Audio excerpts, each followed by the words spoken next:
Okay, hello, welcome. We're going to do this in English because we have international speakers here. My name is Monique van Dusseldorp. I will be the moderator of this event. And this will mean that I have to keep really close track of time because we started 10 minutes late, which is terrible because we have such an interesting and fascinating panel here. We want to open this up for questions at the end.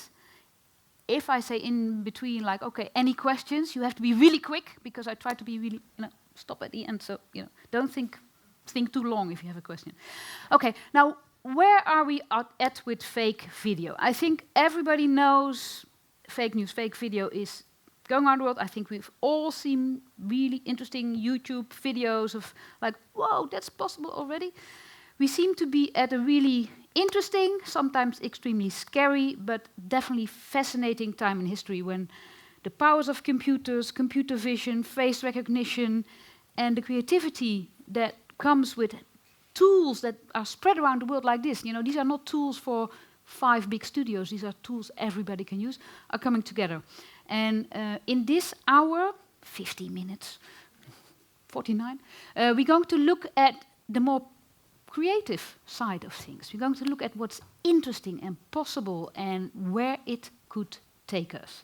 So, we have 3 speakers here, and they really come from completely different areas of life. I will briefly mention them, and then we'll take them one by one. Séverin Solier comes from the US, sits here next to me, and comes from the world of advertising. Worked at the Ubisoft games company before. Yes. Works for a big agency. The agency is called Goodbye Silverstein and Partners, and is a trusted client of the Dali Museum in St. Petersburg. So not the one near Barcelona, but the one over there in the United States. And he's going to talk about a super interesting project that undoubtedly most of you have seen a glimpse of online, but he will tell a little bit how that worked, which is bring Mr. Dali to life. Then next to him, we have deepfakes. Yes, his mother called him that. No, deepfakes.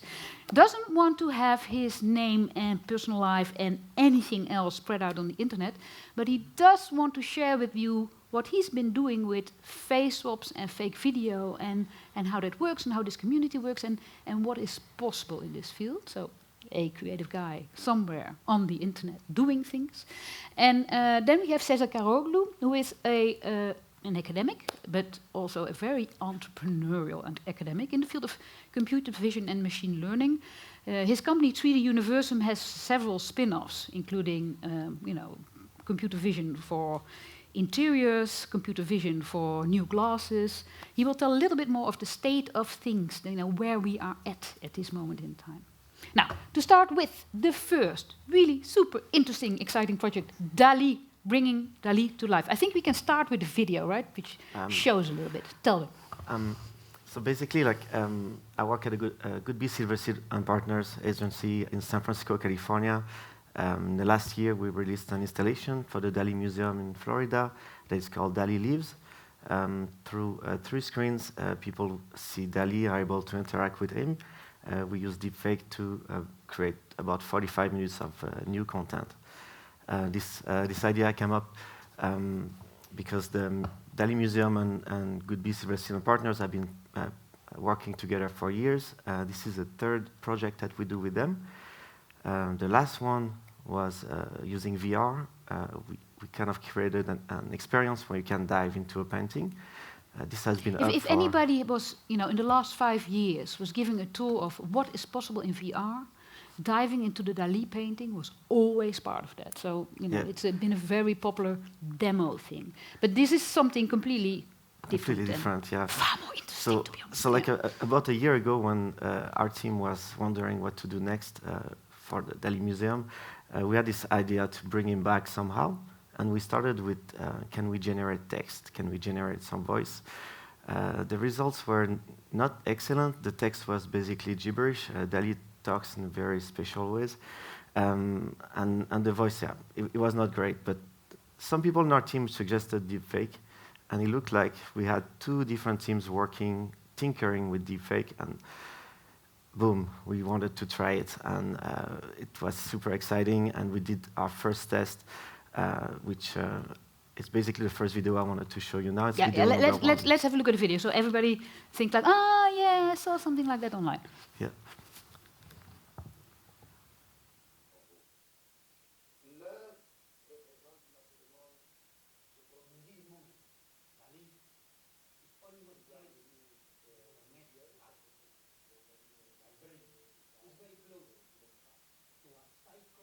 pathological brain. I want to seduce Gala in the most terrific manner. So what do we see here? So what do we see here is one of our coworker wearing a suit, and basically the material that we had to create this deepfake was one piece of video where Dali was looking this way. Like imagine the camera is here, was looking this way. So we had to tell our coworker, don't move too much and stay exactly like that. But this was sufficient for us to get everybody excited, to excite the clients, so the Dali Museum, and to sign off to get this project going. So yeah, that's basically how it started. Next step. Let's have the second video. So I think for the second part, I wanted to talk about the creative process that we use. So basically, like this first test is done with very limited footage, with just one angle, and it's basically what we use to sell the idea. But the second step, we got super excited. We started working on scripts. We had 3 screens we wanted to put in the museum, so you can imagine the amount of scripts that we work through with the curators of the museum to be representing the Dali as he speaks. And we find some actors. We did a bunch of casting to find the right actors, and we can talk about this a little bit later. It was pretty challenging. But the one thing we didn't want to do was to jump right in and shoot everything. So what we did is we did a proof of concept and a teaser, just to make sure that our process was actually working. So this second video you will see is a trailer that we released in January, showing it's released in the anniversary of Dali's death. So video number 2 is called the teaser trailer.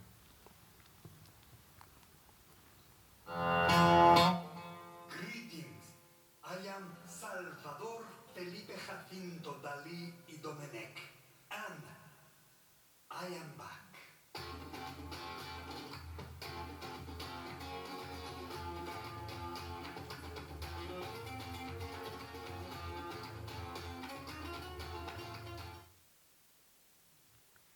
All right, so already we see like an order of magnitude better than the first test.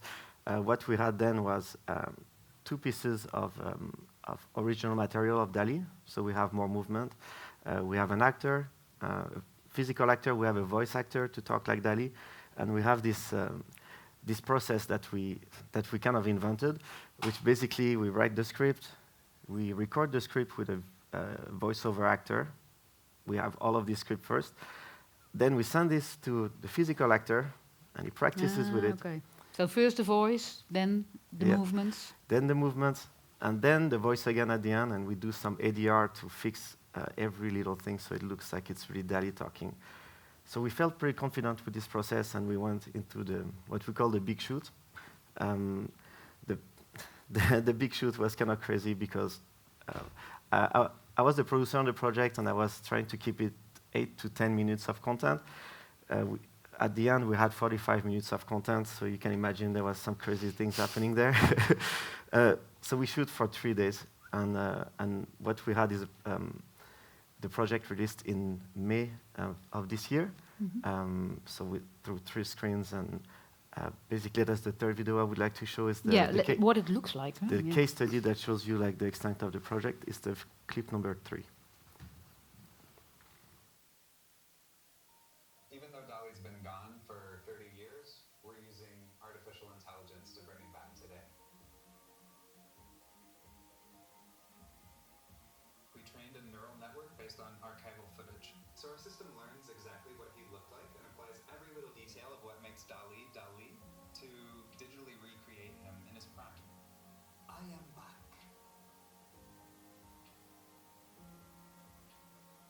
Dali dreaming glorious technicolor. Dali dream in glorious technicolor.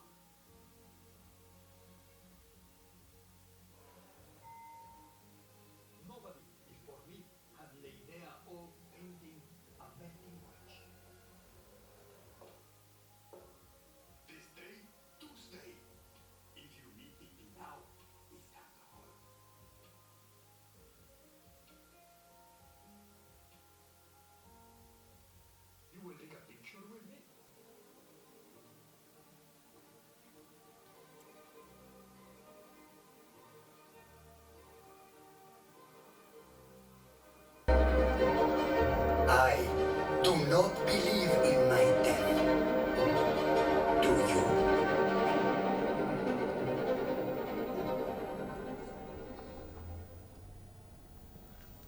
Very nice. Thank you. So the whole process of making it probably had a lot of challenges, but what was the result? I mean, it's one standing screen in one museum. 3 screens. 3 screens, well, in one museum, so the visitors come. What do they do? How long do they stay around? Or do they just walk past, or do they keep trying how it works? Well, what I saw people do at the museum, so basically the 3 screens are, there's one at the entrance. That's where, if you interact with DALL-E, he talks about the weather, about the day of the week, pretty much like being quirky and funny about that. The second one is in next to the permanent exhibition. That's where he talks about his wife, his art. That's when he reads the paper of the day. Yep. That's the screen where people will spend the most time. Last time I was at the museum, I saw a couple staying there for like maybe 10, 15 minutes. They keep on pressing to see all the content. Was pretty nice to see. Yeah, and they want to know that it's not just a video playing, right? They want to have the feeling that there's something happening, something interacting. What is the way they interact? Can they do more than just push the button? No, they just push the button, and then we take a picture. And then picture the of them at selfie. the end. But I think one of our goals was to create this personal relationship between visitors and DALL-E, and that's something that we hear of people experiencing it. It's easy to just like use a bunch of technology to wow people, but yeah, the goal was really to try to bring him back to life in a very human way. So how long did you work on this project? A little bit more than a year, all in all.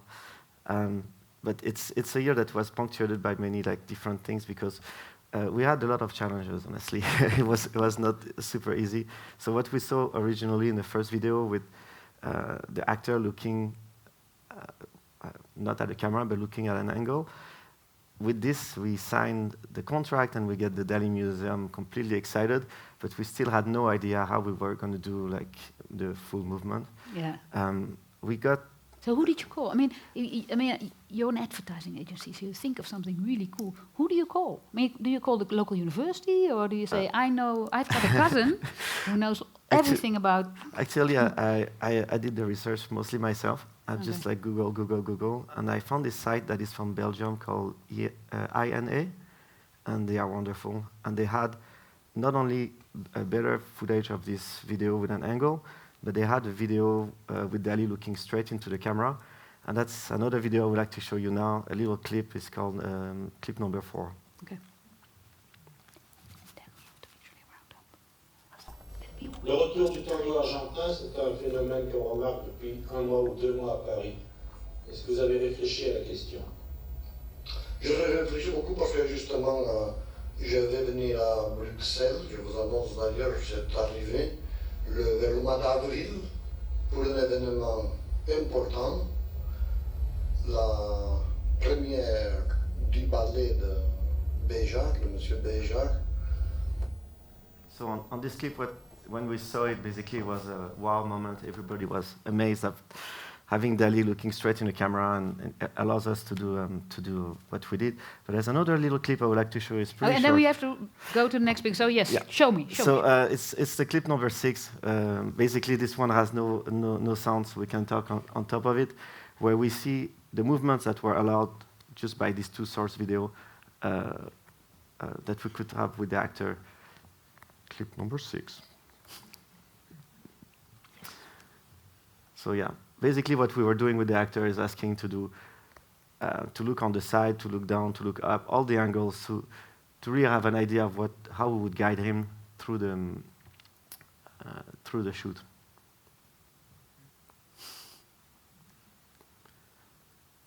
And this obviously is not completely like polished. You see like the edges of the video. We just wanted to give an idea of what we could do.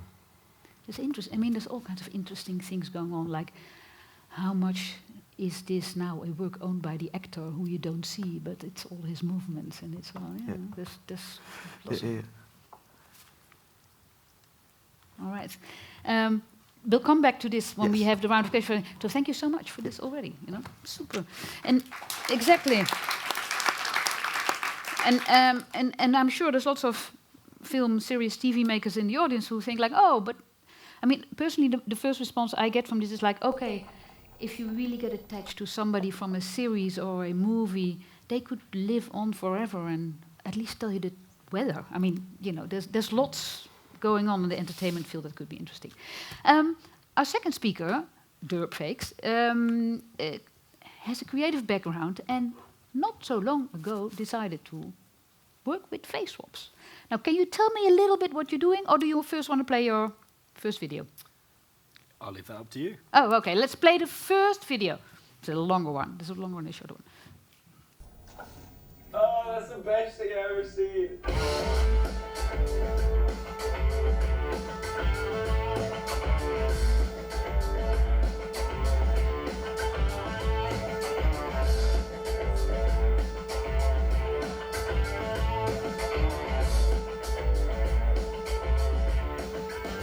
Look at this clip that somebody made using Fake Out, where they put Hillary Clinton's real face on top of the Saturday Night Live actress. Digitally altered video. Fake news. Fake news. News.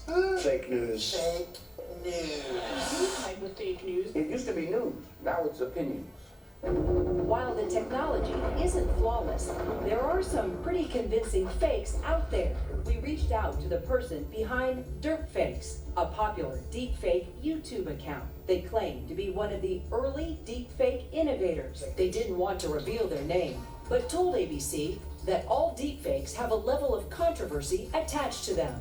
Deepfakes adds, from my perspective, the best approach is to make the public familiar with the idea that what we see is not true by default.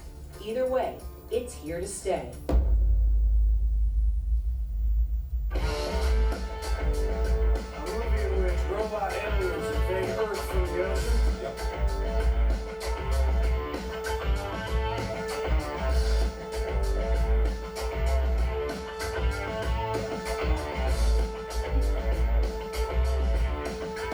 Meme review. That's right.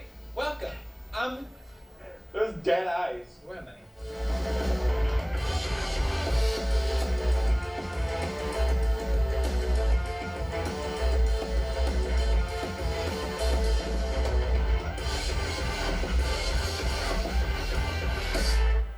That is horrifying. First of all, somebody's having fun here, right? This I is am just indeed. Exactly. So let's first. How did this start? This started about January 2018, and I came across the technology, and rather than using it for beautiful installations in an art gallery, I put Nicolas Cage's face on everyone. It was fun to get into, for obvious reasons, but then I started getting attention for it, and it just snowballed from there, and here I am today. Okay, so what? I mean, this sounds like almost too practical a question, but how did you do it? What tools did you use to put Nicolas Cage's face on everyone? So it changed over time. There's a group of scripts which have kind of developed, and they've been forked, and then some, I say apps, they're not phone apps. You need a powerful computer to do this sort of thing. But they had GUIs, which meant it was much easier to use and a bit more straightforward. Yeah. And they're all open source and freely available online. Yeah, so anybody with a bit of computer knowledge can actually get into Absolutely, it if they yeah. wanted to. And the Nicolas Cage show, I mean, I think most of us will have seen some of these kind of videos, or some of these even come by. And one of the things I did observe was like, there's an awful lot of Nicolas Cage out there. But you told me that's not a coincidence. No, so I think part of it is on my shoulders. I have to take responsibility for a lot of that. The first few times I started using Nicolas Cage, the reason was, as you actually saw in your DALL-E clip, if there are different angles and things in the footage that you end up using and you don't have a matching face, that footage can be all over the place. So I made a data set out of Nicolas Cage videos, which is useful. How many videos did you need to? Well, he released 7 films the year that I started. Oh gosh. And that usually happens every year for Nicolas Cage. So I had a lot of footage to work with, and I had every facial expression, every angle, every kind of lighting you could ever need. So I reused that data set because it's easy to do. I had everything I needed. And then I put that online for people to use. I thought I'll save them the time and effort that I put in. And then the avalanche of Nicolas Cage happened. So it was just, I mean, I think this is just hilarious that somebody really can start it. Did Nicolas Cage ever reach out to you? No, and I don't really want to meet him now. Now, you also mentioned that there's actually, although everybody could potentially do this with adequate knowledge, there is a small group of people that are very actively doing these face swap videos. This is a subgenre that is pretty new in the whole media world, the face swap videos. How many people are there, and do you know them? Or? I don't know them, I've never met any of them, and I don't think any of them have met each other.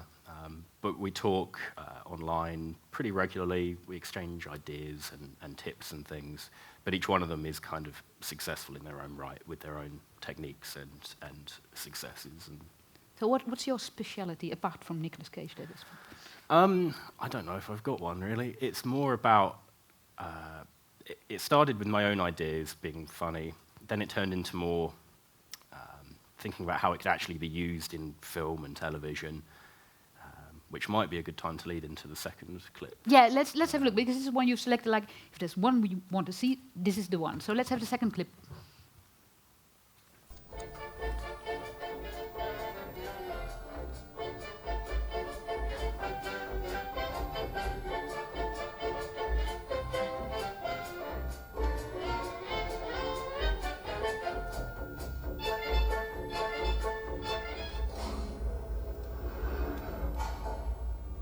Your Highness, the transmission we received. What is it they've sent us? Help.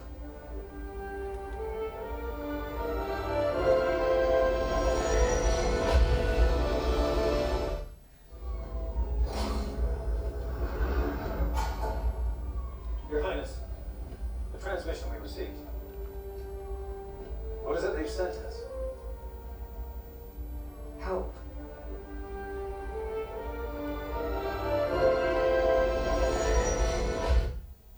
So what happened there? Explain.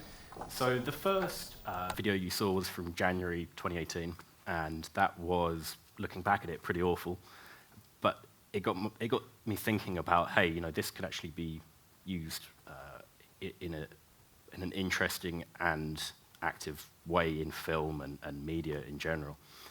It started with, as I'm sure a lot of you are aware, the backlash to the original CGI of Carrie Fisher at the end of Rogue One. And I thought, hey, I can do faces. I went through the old Star Wars films. Let me fix it.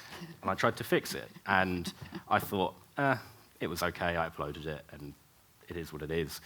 And then 9 months later or so, I thought, hey, I've got better at this. I can do a better job. And then I went back to it, and I did.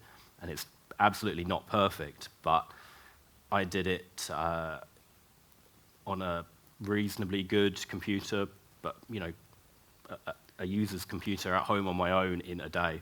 Yeah, you don't need a studio and 20 people and millions of dollars. Euros, yeah. Anything. It's just easy. So you said these days you actually make some money from this. The YouTube channel, very popular, lots of subscribers, and people keep waiting for the new one to come out.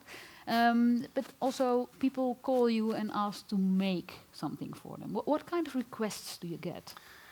I get a lot of requests for advertising and things like that. It's usually production companies coming to me with things rather than individual people. Sometimes individuals come along, but generally I don't go for those kind of jobs. I've done a few comedy shows in England where deepfakes works really well because it isn't perfect, and having that comedy element kind of makes it covers up. Okay. Yeah, it covers up some of the flaws with that. Yeah, but it's moving so fast now that the imperfections will sort of disappear quite. And you can see the difference that 9 months makes. Yeah, that's only 9 months. Gosh. And you have no ambition to do this full time all the time in some CGI studio in the movie industry somewhere? I would like to do that, but I kind of like being able to sit at home with a beer in front of my computer and just watch Nicolas Cage videos and, you know. But So maybe. I mean, maybe. what struck me also is that, I mean, there's you and there's a few others, and there's so many people online who enjoy this. And of course, they're enjoyable when you know the original movie and you know how funny it is that somebody else is now playing that and so forth. So for me, in some cases, I didn't know the original movie, but it becomes such a global conversation about movie culture in a way. I mean, there's so much joy in doing these swaps and jokes, and it's little in-jokes, and it's fun. It's interesting and it's fun. And I can understand the studios are not always so happy with it. Have you ever had a cease and desist notice of a studio saying, take my clip off? Some of my YouTube videos get copyright claims, which is different to a copyright strike. A copyright claim is, they're kind of annoyed, but it's making them money. Yeah, so it's in YouTube, the ad money goes to the claimant instead of to you. Exactly. That's basically it. Which I'm okay. semi-reasonably fine with, I suppose. Pity, but okay. And I've had no strikes, which are the bad ones, where you get 3 strikes and you're out when they delete your channel. And they take the whole channel off. Okay. Well, thank you. We come back to this in a second. Thank you so much. A little round of applause for. Try to make your own when you get home. The last talk is a short presentation, actually, of the state of the industry and what's coming next. So, Cesar, I think you're going to go over there? Yeah, yes. please. Tell us where we're going, and then leave a few minutes at the end for questions. Yeah. Is it on? Hello? Yes. Yeah. Thanks for the very nice introduction of 3D Universum. But with all respect to Monique, I was thinking about that a person who can do this introduction as well, and which would actually fit this panel discussion very well, who created the fake news by himself. So we come up with Trump joining actually this panel discussion and talking about 3D Universum. Let me tell you something about this 3D Universum. They're total losers, okay? They act like, oh, 3D, it's gonna be the greatest thing ever. But do you remember Jaws, the movie in 3D? Exactly. Nobody does. And this AI technology video software, all you need to know is it's fake. Like me talking right now. Totally fake. Yeah. Not bad, huh? So, is there anybody in the audience who did think this is fake? Well, if you're in this room and you didn't think, yeah. Okay. Yeah. So, sometimes the reality may not be this obvious. And that's why we want to do a reality check as well, that asking you that which of these images are actually fake. Who thinks the one on the left is fake? Who thinks the one on the middle? And who thinks the one on the right? Well, you're all right, because they're all fake. So, and if you couldn't guess the other ones that fake or not, actually don't worry, because you're not alone. We run an online test that we ask participants to decide which images are fake or real. And what comes striking as a result is there were around 30,000 participants which actually did this test, and only 10 of them has perfect score. And 20,000 of the people, so basically we asked them 12 questions, and 20,000 and more has actually 6 and lower scores. So it is actually a random guess for us at this moment even. And we are not talking about the advancement of the deepfakes, which is going to happen. So why this is actually becoming a critical thing in our society is because this technique has been there for a long time with CGI studios and things. But now it is in the hands of public that everybody can use this technology. Started with manipulating images, and then like videos with Fake App or the other available deepfake video generators, which a little or no knowledge that you can already generate these videos. But it is advancing, and it's actually becoming even easier. Like this snap filter.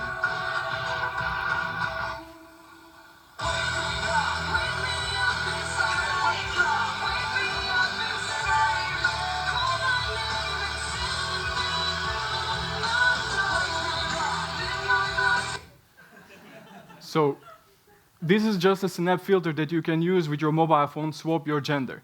Can you imagine what this technology can be used for? In, let's say, dating sites, you can misuse this technology to basically swap your gender and then get some information from the other person and use it for blackmailing. And this is already happening. And if I would tell you that I was actually, before my career in academia and things, I was actually acting in Hollywood movies. Would you believe it? Why not? Yeah, why not? But if I show you evidence, like this one,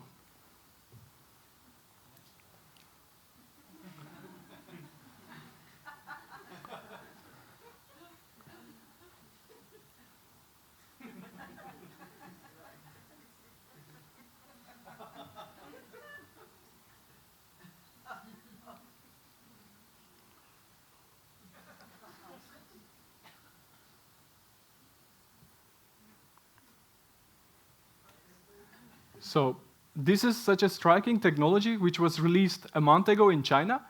And this app allows you you don't need to collect like hours of Nicolas Cage videos or like the resources of GPUs and things. This just with single image uploading that within 6 seconds that you can get the whole movie processed. So I can already imagine myself sitting on my couch and opening my Netflix account with my profile and I want to be Brad Pitt on the movie. Sure, you just click and then you become the main actor of the movie. Or you want to see the new t-shirts that you see where you like it very much on the TV, and then you actually want to see how it will fit you. Easy. Just upload your image and you will get it. But of course, there is a lot of potential misuse of this technology, such as you can see yourself also in adult industry, which becomes very easy. So this was quite an impressive technology, considering that it actually runs in 6 seconds and that it doesn't require much of training data. And I'm going to show an even more impressive, possibly you will not be able to see anywhere in the world, that it actually runs on a single laptop that runs in real time.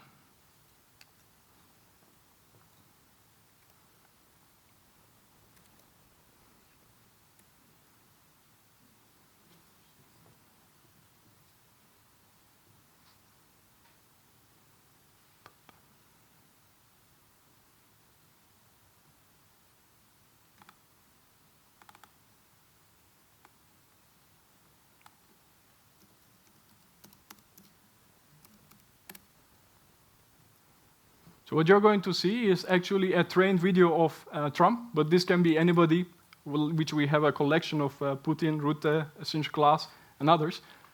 But we consider that he is the most believable person in all of them. So what you see is that me can manipulate Trump, that in real time, whatever I say or whatever I do as a facial expression, that's going to make it happen.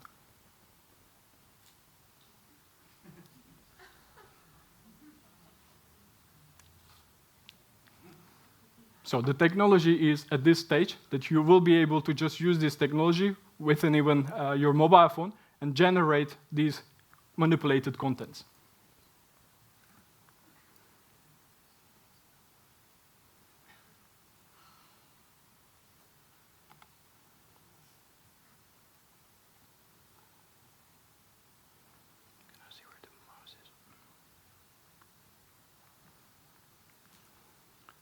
And you can also make him funny faces with offline processes and things.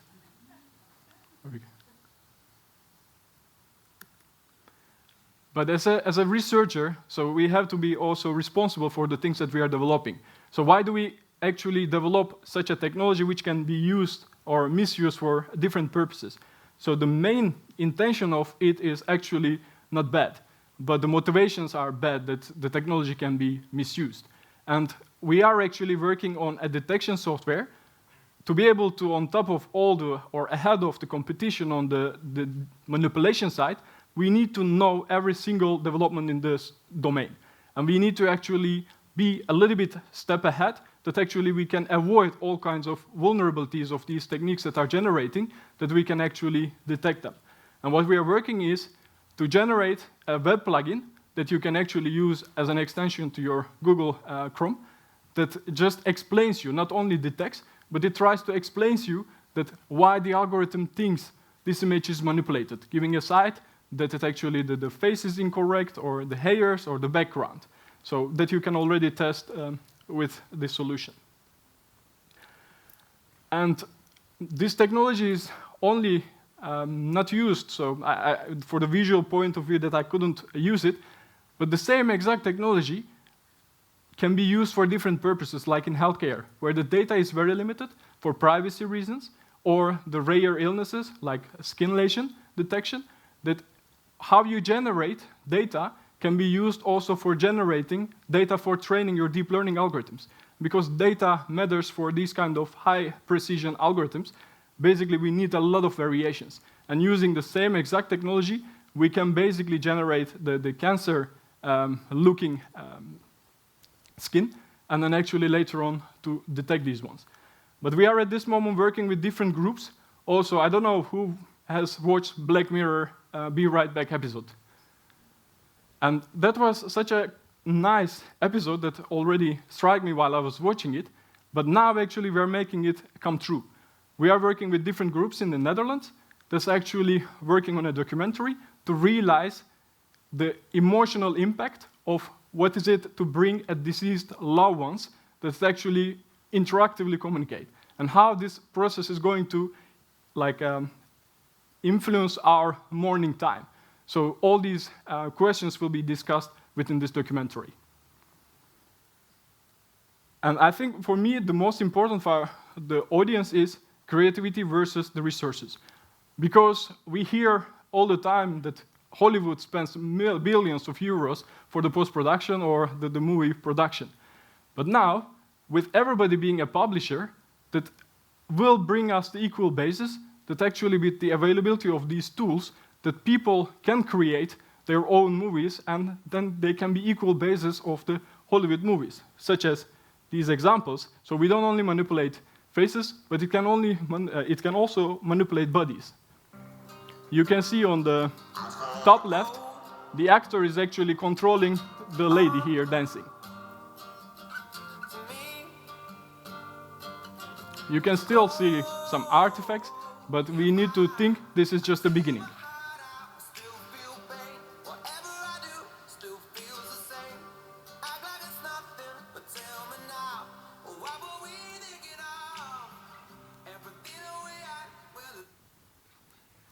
And not only human, but we can create environments, such as in these examples, you can change a horse to zebra, or you don't need to wait night to appear, or the weather conditions to change. You can actually use this technology to completely change the environment. Or you want to create a war zone that, with a bombing effect on the city, that you can create it. Or you can completely generate your full actors just with the AI technologies. And what I find is very interesting also, when another application, that you don't need to even have visuals to train your systems.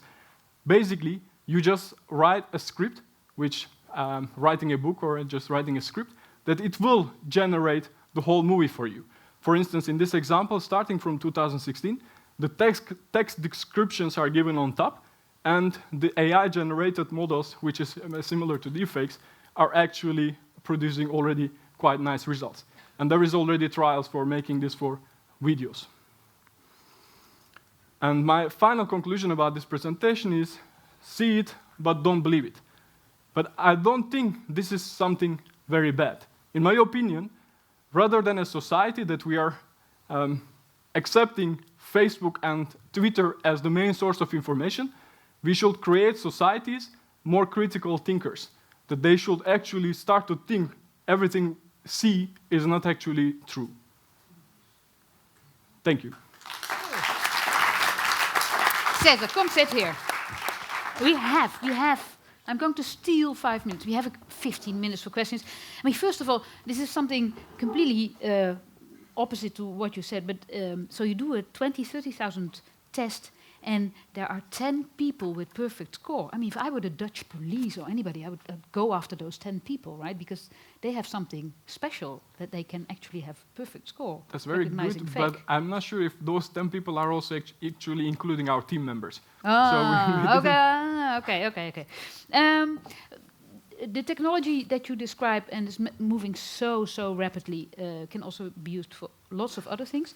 Have you had any request from the movie or television industry to work with them? Because generating these faces and interactions, I mean, I could even say, okay, let's watch this superhero movie and we'll replace all the actors with my family members. That kind of thing. What's going on there? Yeah, so initially where we started working on this project, actually it was a request from a media company, which they were interested to make a TV show. A really big media company, sorry. To make a TV show about the great imitators. So it will be a concept where there is a competition that actually people start to imitate famous people, and there will be a jury judging them. So there was this idea, and also now we are working with another TV show, which again about bringing deceased people, and they want to see also that the impact of it, so how the people will react. And so there are now and then, but more on the concept level rather than really making a production or something other. And from I mean, somehow the deceased people, and they're not famous people, but deceased people from somebody's own life example makes it especially difficult, I think, on many levels. Can you actually generate an aged, I mean, they would now be this age person, but that you can do that as well, right? I mean, yeah, I mean, there is already the Face app, which was quite famous in a couple of months ago, that you can already upload, and I think the results are fascinating. But exactly, so that technology can be extended for video. So during the Benjamin Button, that you don't need to make a lot of makeups and things, that actually can be done with just this kind of deepfakes application. I'm going to open it up to the audience. So can we have house lights on, please, so that we can see who's in the room? Yes, excellent. Questions? You are first. There you go. It's a question of being very fast. There you go. I was wondering, aside from your plugin, what can we as persons and as a society do to arm ourselves against the downsides of these deepfakes? Nothing. We're doomed. But okay, well, thank you.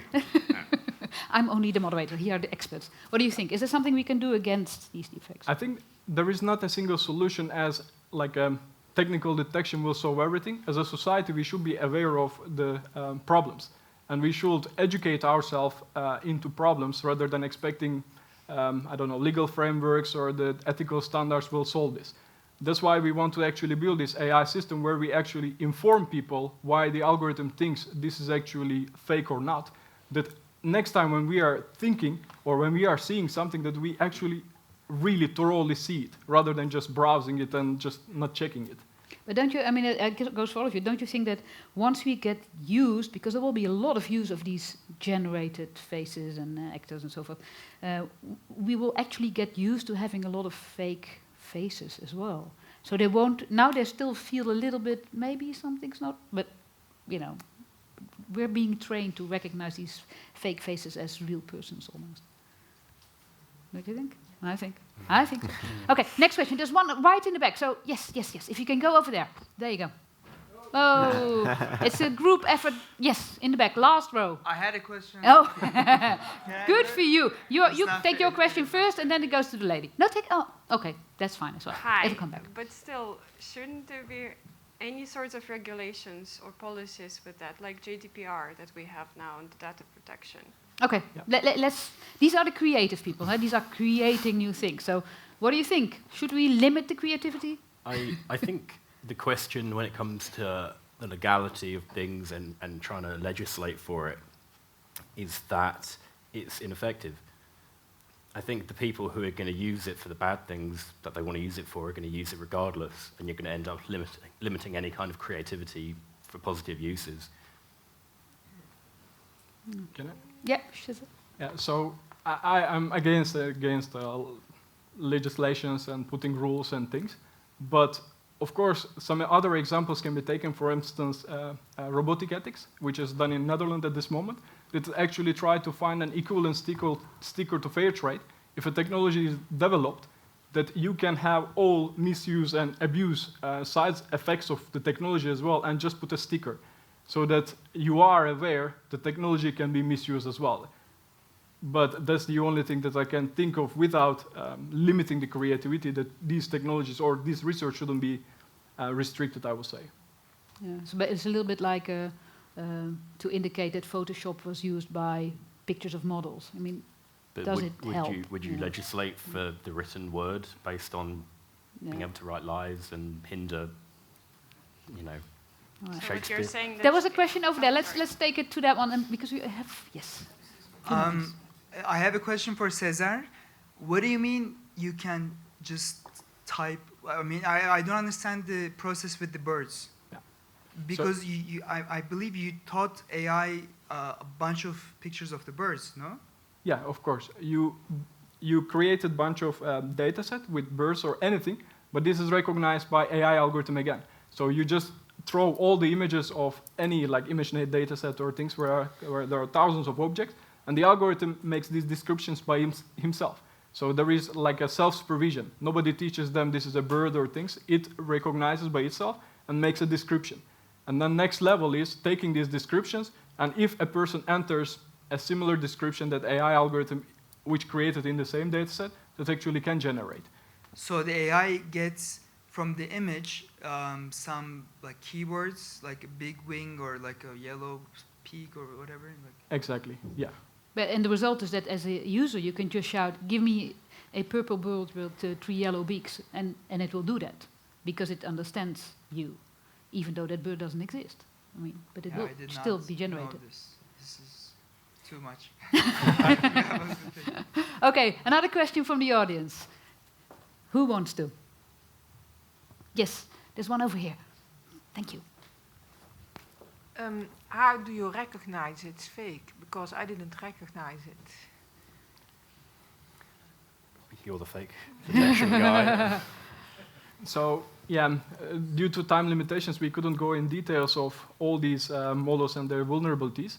But you can see certain artifacts, like the other speakers were also mentioning, if the head is too much oriented, or that there are certain artifacts that appears, such as any of these models cannot really model the complex lighting condition. You cannot create a shadow, you cannot create the highlights, so all the face will be well lit and diffuse illumination. So these kind of cues for now, exactly. Yeah. So these kind of cues can be used. Also, if it is a face swap, you will possibly see in one of the videos that you see the skin transitions. So you will still see these kind of artifacts. And if it's a GAN-based method, because GAN focuses only on the faces, you will have a lot of artifacts on the background, and also hair, because it's not structured. So all kinds of cues with respect to which method is used to generate, they are actually available. You have to look very detailed. I think if you know already what you're looking for, you just need like 5-10 minutes of education on these artifacts. That will be enough to spot for time being on the existing deepfake algorithms. I want to give the last, because we've almost had a round up. I want to give the last round of comments to our speakers to describe where they think this will go in a year and maybe further on. And I want to start with the DALL-E case, because I know that after you presented this, and this went really viral online as well, so as an advertising agency, you must be so happy. You probably were approached by lots and lots of musea and other places, like Builders one as well, right? Can you tell a little bit where you think that will be going? I'm sorry, the question is? Where do you, I mean, you've built this one example of this historical figure that interacts a little bit with the audience, and you probably got a lot of requests from other people that also want to build this. Have you any idea where this will be going? I think it's just going to be more, we're going to see more and more of it, and it's not just the quantity that's going to be higher, but it's also the quality. I read like maybe a week or 2 weeks ago one of the experts in the field saying that in 6 months to a year we will see perfect deepfake. That is,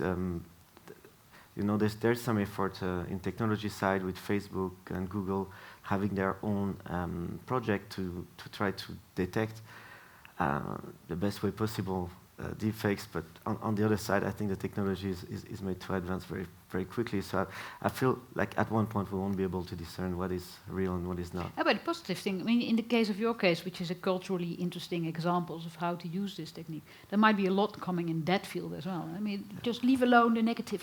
Yeah. We're going to end on the positive here. Yeah, some other use, like, I mean, I'm all for like seeing more people bringing artists back to life and things like that, but there's also more interesting things like the generated photos that you can have, and you don't need to pay any royalty because these people don't exist. For the advertising world, that's good, right? For the advertising world, like we can shoot once and we can change the face of the actors and to target different demographics. World, I mean, these models. The photographers, the models, even the clothes designers. I mean, whoa, there's something going on there. There's something else that I read somewhere. You know, like when you want to be anonymous on the TV, anonymized on the TV. Now you can just be Nicolas Cage if you want on the TV. You know, you don't have to be completely blurred. That's a good idea. That's the new. but I think like one of the main thing, and it's like really like to the honor of deepfake here. Is the YouTube videos showing these deepfakes is highly democratic. They share super fast, but they also share the latest of this technology.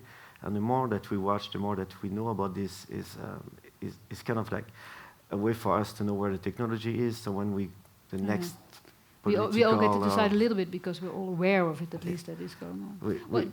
Deepfakes, what do you think? Where is it going from your point of view? From a technical point of view, I think it's going to explode into all kinds of different areas. I mean, like you were showing in your presentation, there's countless applications for it. But for me, personally, I'm looking forward to the creative people and the creative ideas that they come up with to use this. You know, Nicolas Cage on people's funny, but, you know, in film and television and media alone, it's going to be... it's a whole new world, really, of creativity. And so you basically gave a pretty good view of where things are going and how fast they are going as well. I mean, you're based in Amsterdam, and Amsterdam seems to be a sort of hot place for this technology as well. Where do you think we, as a country, are going to stand in this whole new world of... Well, I will make a confession that if you would come with these questions 2 months ago, I would say, it will take 1-2 years to get to something realistic which takes an image and then generates this. And bam, 2 weeks later, there is this Chinese app, and then it completely changed the domain. So I cannot be certain on what's going to happen in 1 year or 2 years, but definitely deepfake is happening, and it's not going anywhere. But I think we shouldn't be scared of either, because this will actually... The creativity will be the main factor in the AI revolution, like in industrial revolution, the productivity, in the agriculture, the land. And in the AI revolution, I think we will be happy that creative minds will actually be valued. So that's why I think we shouldn't be actually scared of the technology. So we should invite the creative industry to really dive on this and do work with it. I think we'll end on that note. Ladies and gentlemen, big applause for our speakers.